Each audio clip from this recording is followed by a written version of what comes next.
આચાર્ય છે રામજી પ્રભુ. ઓ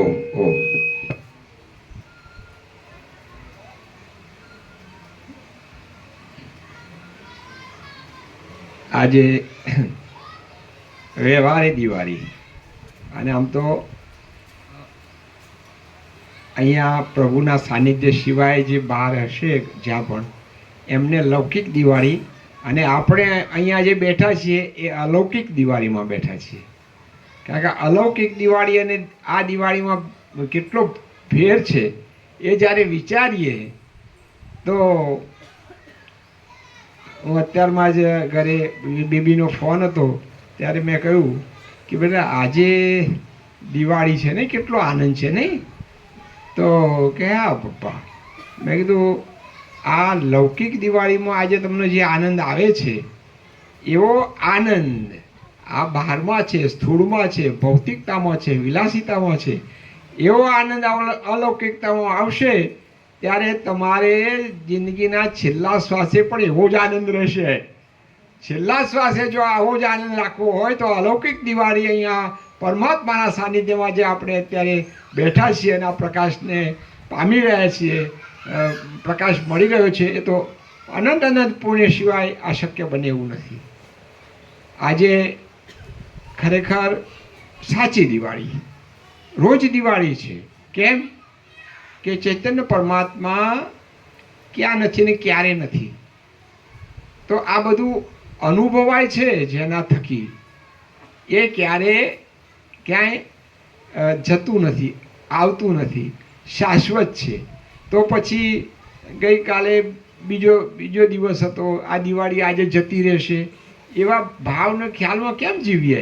આપણે તો રોજ દિવાળી સંતોના સાનિધ્યમાં બેસો, આવો પ્રકાશ કાયમ મળ્યો રહે તો આપણે રોજ દિવાળી છે. અને એટલે કહ્યું છે કે સંતોને તો રોજ દિવાળી. આપણે તો વર્ષે એકવાર આવે ત્યારે બધું પાછું કરીએ, કેવું ખબર છે, સાફ સફાઈને આ ને તે ને મીઠાઈઓ ને આ બધું, એ બધું જે છે ને બહારનો વ્યવહાર છે, શિષ્ટાચાર છે, એમાંથી ક્યારેય સુખ શાંતિ સાચી મળે નહીં. પરમાત્માનો આનંદ તો જુઓ અહર્નિશ. અહીંયા ક્યારે તમે તત્વબોધ સિવાય પણ જ્યારે અહીંયા આવો આ પરિસરમાં વશિષ્ઠ ભવન કે અહીંયા બ્રહ્મ વિદ્યા મંદિરમાં, તો નીરવ શાંતિ. એમ આજે અહીંયા પણ કેટલી શાંતિ અનુભવાય છે. પાછળ બાળકો ક્રીડાંગણમાં રમે છે, કિલકિલાટ કરે છે, પણ જુઓ ક્યાંય તમને આપણે કોઈ પ્રકારનું ડિસ્ટર્બન્સ, કોઈ ખલેલ અહીંયા પહોંચતી નથી. એ શું કહે છે કે બસ પરમાત્માનો પ્રકાશનો પ્રભાવ જ એવો છે કે તમે અંદરથી બિલકુલ પરમાત્માના પ્રકાશમાં સ્નાન કરી રહ્યા છો. અને એ આજે આપણને સૌને મળી રહ્યો છે. વિશેષ નહીં કહેતા, બસ અમને એમ થાય કે જે જીવો માટે જગાડવા માટે કરુણામૂર્તિ પરમાત્મા તો કરુણામૂર્તિ છે, અને જગાડવા માટે ખૂબ ખૂબ પ્રયાસ કરે છે. એમને શું છે કે અમે જે આનંદને પામ્યા છીએ, જે શાંતિને પામ્યા છીએ, જે પ્રકાશમાં અમે અહર્નિશ રહીએ છીએ, એવો પ્રકાશ જગતના સર્વ જીવો પામે એવો અંદરનો એક કરુણાભાવ છે. પણ જ્યારે કુંભકર્ણની ઊંઘમાં જ જ્યારે જીવો જીવતા હોય અને એમને ઉઠાડવા જગાડવા બહુ મુશ્કેલ હોય ત્યારે તો બીજું શું કરીએ? એટલે આ સંજોગોમાં ચેતતા નર જે છે, જાગી જનારા છે, એ પળમાં એમ કે એક ચમકારો વીજળીનો થાય ને, ગંગા સતીએ કહે ને, વીજળીના ચમકારે મોતી પરોળો પાનભાઈ. બસ તો આ વારે વારે નહીં મળે આ અવસર, અને આ અવસર જતો નથી રહેવાનો. પણ જે સાચું અને સારું છે એ પાકું કરીને તમે બેસશો તો જ્યાં હશો ત્યાં એ તમે પ્રભુ અહીંયા જે આનંદ અને શાંતિનો અહેસાસ કરી રહ્યા છે એ આપણને સૌને મળી શકે એમ છે.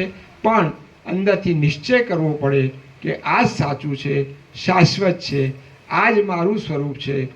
પ્રભુએ ક્યારે હું તું તારું મારું એ ભેદની ક્યાંય એમના પ્રકાશમાં, એમના તત્વબોધમાં ક્યાંય એ આવ્યું નથી કે આવશે નહીં.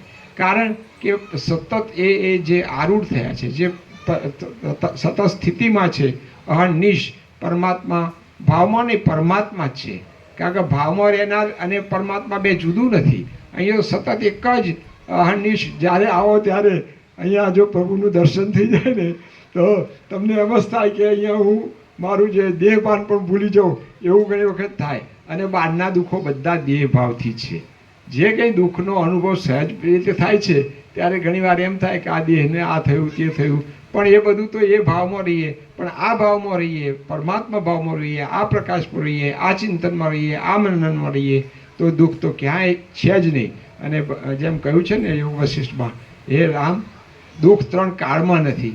તો પછી જો 3 કાળમાં નથી તે હતું છે ને હશે એવું કેમ વિચારીએ? આપણે સદાનંદ નિજાનંદમાં રહીએ, પરમાત્માનું આ સ્વરૂપ નિહાળી અને આપણે એ જ ભાવ સાથે આજની દિવાળી સાચા અર્થમાં આત્મસાત કરીને આજે એ સંદેશો લઈને જઈએ કે અમારી આ લૌકિક દિવાળી નહીં પણ અલૌકિક દિવાળી શાશ્વત, અમારા જન્મ જ્યાં હોઈએ ત્યાં આ પ્રકાશ સાથે જ અમે વિચરીએ અને આ જ પ્રકાશ સિવાય અમારે કાંઈ જોઈતું નથી. બસ આ જ ભાવ સાથે દ્રઢ મનોબળ સાથે આજે પરમાત્માને વંદન કરીએ અને આ પરમાત્મા બહુ પુણ્ય હશે ત્યારે સદેહ મળ્યા છે. દેહની વાત આપણને લાગે, આપણે આકાર જોઈએ છીએ, પણ જો નિરાકાર સ્વરૂપ જો અંદરથી ચિંતન કરીએ તો કંઈ જુદું જ નથી. બસ વિશેષ નહીં કહેતા, આજે ઘણી બધી સુંદર વાતો થઈ અને એમાંથી પ્રેરણા લેવી જે આપણા ભાવિકોએ અનુભવ્યું એ અહીંયા અભિવ્યક્ત થયું એ એક ખૂબ સુંદર વાત છે. કેમ કે એ સિવાય પેલું કહે છે ને કૂવામાં હોય તો વાળામાં આવે, એમાં એની અભિવ્યક્તિ એ પરમાત્માના પ્રકાશનું જ પરિણામ છે અને એ જ પ્રકાશ સતત આપણને મળ્યો છે, મળતો રહે. અને બસ પ્રભુના ચરણોમાં વંદન કરીએ.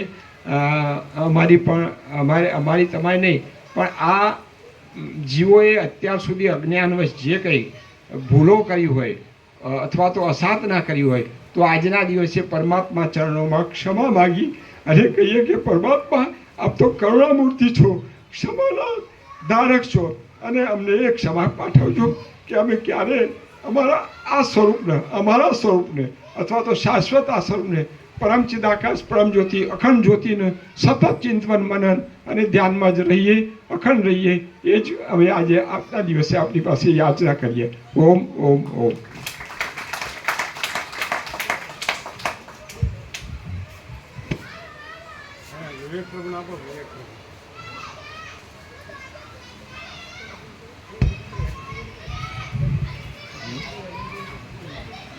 ઓમ ઓમ ઓમ. જય પ્રભુ. હેપી દિવાળી. આજે આપણી જે ખરેખર દિવાળી પ્રભુના સાનિધ્યમાં આપણે ઉજવીએ છીએ અને ઇનનેટ જ્યારે પ્રભુના પ્રવીણ પ્રભુ જે એમની સાથે મારે મૂકવા જવાનું થયું પ્રથમ વખત અહીંયા આવ્યા ત્યારે, તો એમને મને વાત કરી કે પ્રભુ જન્મ થયો ત્યારથી ઇનનેટ એ પ્રકાશ પરમાત્માનો જન્મ થયો એ ઇનનેટ છે પ્રભુ. અને પહેલેથી જ એ પ્રકાશ જ પ્રભુ રહેલા છે. બાળપણથી જ ભગવાનની જ વાત કરે, મોચી પ્રભુ સાથે બેસે તો પણ ભગવાનની જ વાત હોય, એમના મિત્રો સાથે હોય તો પણ ભગવાનની જ વાત હોય. તો એમના સાનિધ્યમાં એ અવસ્થામાં જે એમની સાથે પ્રભુ સાથે સાનિધ્ય સેવ્યું તો એમને મને વાત કરી કે પ્રભુ ઇનનેટ છે. આપણે બધા ઇનનેટ નથી. આપણે બધા માયામાં જન્મ કર્યો, સંસાર વ્યવહાર, અને પછી એ સાચું જ્ઞાન જે લેવાનું છે તો જે ઇનનેટ રહેલા છે પરમાત્મા એમની પાસેથી જ આ સત્ય જ્ઞાન મળી શકે. બાકી જે ઇનનેટ નથી રહ્યા જે જન્મથી, તો એમની પાસેથી આ પ્રકાશ અને આ શાંતિ મળી શકે નહીં. તો આજે પ્રભુ ઇનનેટ રહેલા છે માટે એ શાંતિનો અહીંયા અનુભવ થાય છે. બાકી બીજે જઈએ છીએ પણ ત્યાં ઇનનેટ નથી. એ સંસારમાં રહી અને પછી એ પરમાત્માની વાત કરે પણ આપણને ત્યાં શાંતિનો અનુભવ થતો નથી. બીજું કે પ્રભુના સાનિધ્યમાં કંઈ કરવાનું નથી, શાંતિ મેળવવા માટે કશું જ કરવાનું નથી. કેવળ શ્રી યોગ વશિષ્ઠ રામાયણ અને પ્રભુનું સાનિધ્ય તમે સેવો એટલે ઓટોમેટિક એ શાંતિ આવી જાય છે. અને એક દિવસમાં નહીં આવે, કેમ કે યોગ વશિષ્ઠમાં પણ વશિષ્ઠ ભગવાન કહે છે કે હે રામ, આ ઘણા જન્મોનું પડેલું છે એટલે એક વખત સાંભળવાથી પ્રકાશ નહીં થાય પણ વારંવાર સાંભળવાથી એ ખુલ્લું થશે. અને આજે પ્રભુએ બધાને પરમાત્માનો અનુભવ કરાવ્યો. એ સવારે અમે ખૂબ ધ્યાનસ્થ રહીને અને ખૂબ એનું સૂક્ષ્મ ચિંતન કરીને અનુભવ કર્યો, બધાએ પણ કર્યો કે આ આંખ એ જોવે છે, તો એ જેનાથી એ આંખ જોવે છે એ પરમાત્મા તમે છો. આ કાન સાંભળે છે, તો જેનાથી આ કાન સાંભળે છે એ પરમાત્મા તમે છો. આ જે અનુભવ કરે છે એ જેનાથી એ અનુભવ કરે છે એ તમે પરમાત્મા છો. આંખથી જે દ્રશ્ય દેખાય છે એ દ્રશ્ય સદાય રહેતું નથી, એ નાશવંત છે, પણ જેનાથી એ અનુભવ કરે છે. તો આજે પ્રભુના આ દિવાળી પાવન પર્વમાં ખરેખર આપણને જે ભગવાનનો અનુભવ કર્યો અને સરળ ભાષામાં સામાન્ય માણસને પણ આમ સીધું ઉતરી જાય એ ભાષામાં. તો અમારા નાનજી દાદા એવું કહેતા કે જો આ જન્મે આત્મજ્ઞાન નહીં મેળવી લો, એ ભગવાન તમારી અંદર છે, બધે છે, એક જ છે, એ જો તમે પ્રભુ પાસેથી નહીં જાણી લો, વારંવાર એમનું સાનિધ્ય લઈને, તો તમારા ઘણા જન્મોમાં ખૂબ દુઃખ વેઠવવું પડશે. અને પશુ પંખી પ્રાણી અન્ય યોનિઓમાં આ આત્મજ્ઞાન આપણને થઈ શકતું નથી. એવું ઋષિ મુનિઓને શાસ્ત્રો કહે છે કે મનુષ્ય જન્મમાં જ આ જ્ઞાન મેળવીને અને તમે જન્મ મરણના ફેરામાંથી મુક્ત થઈ શકો છો. બાકી બીજી યોનિમાં તમને આત્મજ્ઞાન થઈ શકતું નથી. તો આજે જ્યારે આવું શ્રી યોગ વશિષ્ઠ રામાયણ અને ઇનનેટ, પ્રભુ પહેલેથી ઇનનેટ પ્રકાશ છે, પરમાત્મા છે, અને આ ઇનનેટની શાંતિ છે. બાકી જે ઇનનેટ નથી અને એમને સાંભળવાથી તમને ક્ષણિક શાંતિ મળશે, પણ કાયમી શાંતિ નહીં મળે.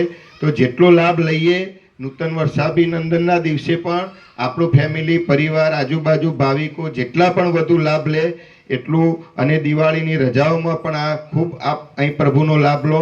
એ સાથે પ્રભુના ચરણોમાં કોટી કોટી વંદન. ઓમ ઓમ ઓમ. મૂળજી પ્રભુ વાસણી, મૂળજી પ્રભુ કાયમ આવે છે અને હંમેશા